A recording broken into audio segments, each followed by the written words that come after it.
What's going on, my broskies? My name is Toadski and I am back again, here to bring you guys yet another One Piece Treasure Cruise video.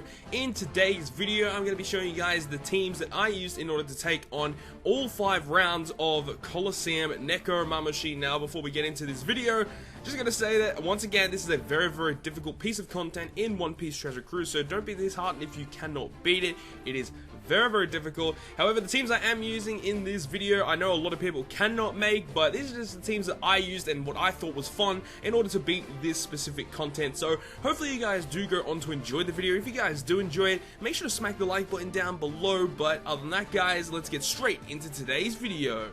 One of this COLISEUM is going to be against Carrot. She has 2.78 million health, and she's surrounded by 2 dinosaurs with about 70,000 health. She preemptively does 7,500 damage, will paralyze all your characters for 1 turn, and also rewind all your characters for 2 turns. So ideally here, what you want to do is to go ahead and get rid of the rewind and paralysis. So the new VV is really good for that, and you can go ahead and burst her down very easily from that stage there. So I'll see you guys in round number 2.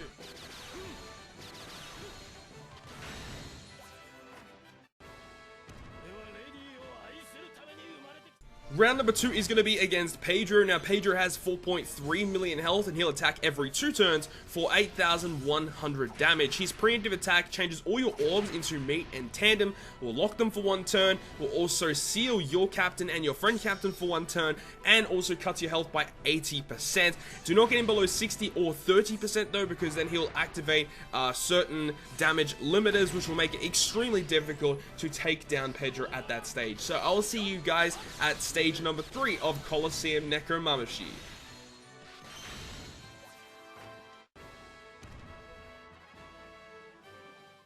Round number 3 is going to be against Chopper. Now, Chopper has 2.35 million health, and he's surrounded by a couple of different characters that have about 100,000 health. He will make it so that you have to attack him with a target lock, and also has a resilience buff for 4 turns. Now, after every couple of turns, he'll actually go ahead and heal for 45,000, and under 20%, if he is about to attack you, he does 36,000 damage. So ideally what you want to do here is kill him in the first turn, and then use a damaging special on the second turn to go ahead and kill him through his resilience buff. You could also use something like poison as well. That will work quite fine as well. So other than that, guys, I will see you guys in the 4th round against COLISEUM NEKOMAMUSHI.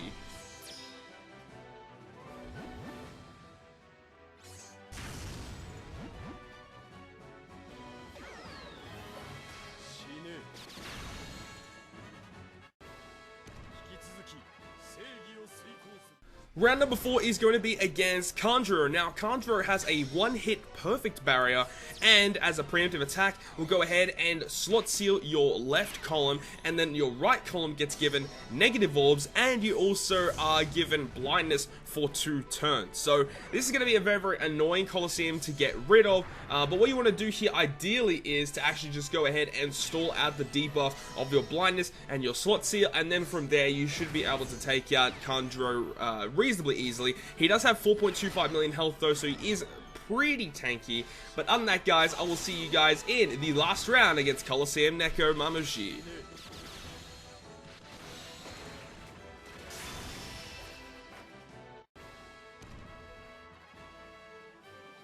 Now we've reached the final round against NEKOMAMUSHI. Now, we have to fight against each of the 3 mini-boss stages, randomly chosen on stage 3 of the last fight against Neko. So, I'm going to show you guys each of the variations here, because you actually have to do different things depending on what you actually come up against. With Carrot, it's basically you just have to attack, basically. It's very simple with Carrot.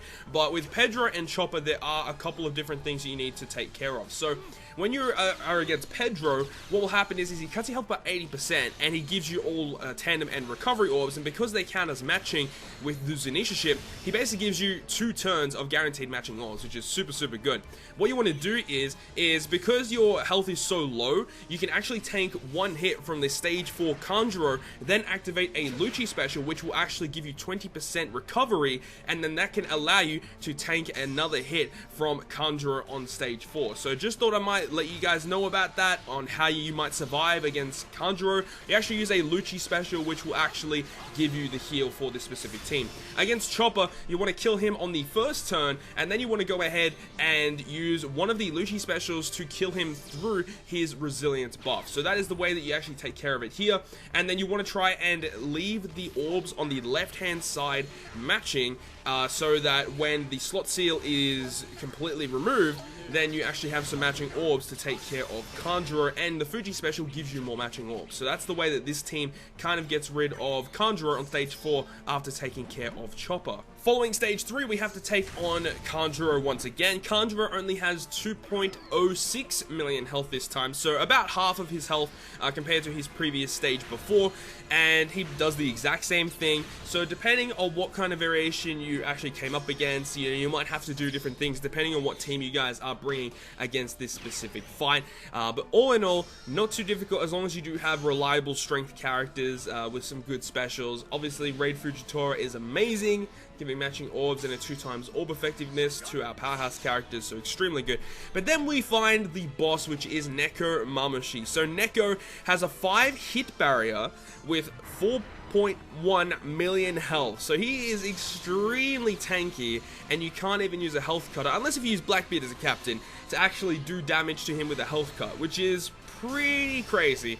He also increases his attack up to 17,000. He also goes ahead and makes it so you can only use 2 specials per turn.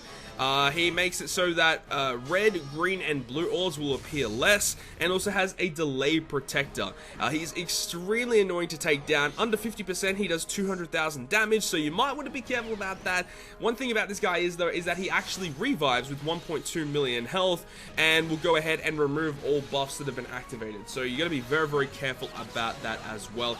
Hopefully you guys have enjoyed this video, and if you guys have, make sure to smack the like button down below. And if you want to stay up to date with all the content I post on my channel, including more One Piece Treasure Cruise content, make sure to hit the subscribe button down below. But other than that, guys, I will see you guys within the next video.